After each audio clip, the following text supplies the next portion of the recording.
How to set a deposit limit for safer gambling in Betano. If you want to set a deposit limit for safer gambling on Betano, it is very simple to do so. First, you open up your browser and go to betano.com or .co.uk, and you just make sure that you log into your account.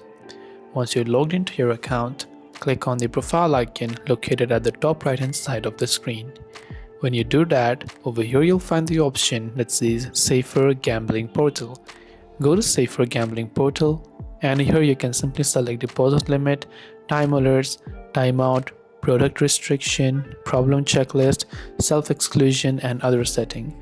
Since we're just trying to create a deposit limit, go to the option that says deposit limits right there, and when you have done that, you'll be able to set a daily, weekly, monthly, or no limit and set the limit that you want, and once done, hit the confirm button to set a deposit limit on Betano.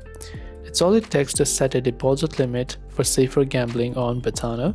Hope this video helped you, and if you have any questions, feel free to leave them down below. Thank you for watching and see you in the next video.